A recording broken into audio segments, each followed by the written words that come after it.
दोस्तों वीपीएल 2025 का 13वां मुकाबला मुंबई और दिल्ली की टीम के बीच चिन्नास्वामी स्टेडियम में खेला गया, जहां दिल्ली की टीम ने टॉस जीतकर पहले गेंदबाजी करने का फैसला किया और पहले बल्लेबाजी करने उतरी मुंबई इंडियंस की टीम की तरफ से यास्तिका भाटिया और हेले मैथ्यूज ने पारी की शुरुआत की। मुंबई की शुरुआत अच्छी रहती है, दोनों ही बल्लेबाजों के बीच अच्छी पार्टनरशिप होती है, दोनों ही बल्लेबाज अच्छी बल्लेबाजी करके मुंबई के स्कोर को 35 रन तक पहुंचा देती हैं। लेकिन फिर सदरलैंड 35 रन के स्कोर पर बैक टू बैक मुंबई को दो बड़े झटके देती हैं। पहले तो सदरलैंड यास्तिका भाटिया को आउट करती हैं, जो कि 10 गेंदों पर 11 रन बनाकर आउट होती हैं। फिर मुंबई को दूसरा झटका हेले मैथ्यूज के रूप में लगा, जो कि 25 गेंदों पर 22 रन बनाकर शेफाली वर्मा द्वारा कैच आउट हो जाती हैं और मुंबई के 35 रन के स्कोर पर ही बैक टू बैक 2 विकेट गिर जाते हैं।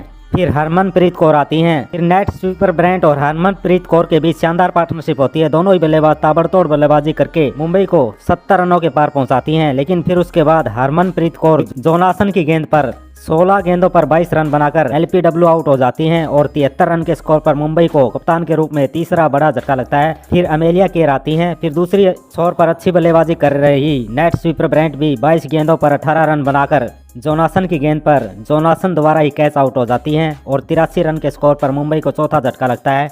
फिर संजीवन संजना आती हैं। केर और संजीवन संजना के बीच अच्छी पार्टनरशिप होती है। दोनों ही बल्लेबाज मुंबई के स्कोर को 100 रन तक पहुंचा देती हैं। फिर 100 रन के स्कोर पर मीनू की गेंद पर 8 गेंदों पर 5 रन बनाकर संजना लेनिंग के हाथों कैच आउट हो जाती हैं और मुंबई को 100 रन के स्कोर पर ही 5वां झटका लगता है। फिर अमेलिया केर भी 101 रन के स्कोर पर मीनू की गेंद पर 18 गेंदों पर 17 रन बनाकर सदरलैंड के हाथों कैच आउट हो जाती हैं और मुंबई को 101 रन पर छठा झटका लगता है। फिर कामलिनी आती हैं। फिर कामलिनी भी आते ही जोनासन की गेंद पर 5 गेंदों पर 1 रन बनाकर आउट हो जाती हैं और 104 रन के स्कोर पर मुंबई को 7वां झटका लगता है।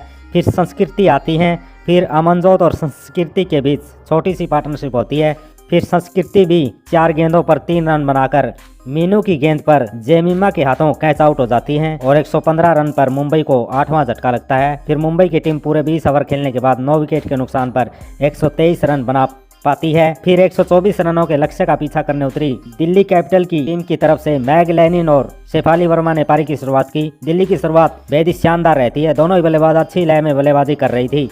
दोनों ही बल्लेबाज ताबड़तोड़ बल्लेबाजी करके दिल्ली के स्कोर को 9.4 ओवर में 85 रन तक पहुंचा देती हैं। लेकिन फिर 85 रन के स्कोर पर शेफाली वर्मा 28 गेंदों पर 43 रनों की ताबड़तोड़ पारी खेलकर अमनजोत की गेंद पर अमेलिया केर के हाथों कैच आउट हो जाती हैं और दिल्ली को 85 रन के स्कोर पर पहला बड़ा झटका लगता है। फिर मैग लेनिन का साथ निभाने जेमिमा रोड्रिग्स आती हैं। इन दोनों बल्लेबाजों के बीच भी शानदार पार्टनरशिप होती है। फिर एक छोर पर मैग लेनिन अपना अर्श तक पूरा करती हैं। फिर दोनों ही अच्छी बल्लेबाजी करके केवल 14.2 ओवर में ही 1 विकेट के नुकसान पर दिल्ली को जीत दिलवा देती हैं और दिल्ली की टीम 9 विकेट से मुंबई को हरा देती है। तो दोस्तों, ऐसी क्रिकेट से जुड़ी सभी ताज़ा खबरों के लिए चैनल को सब्सक्राइब कर लें।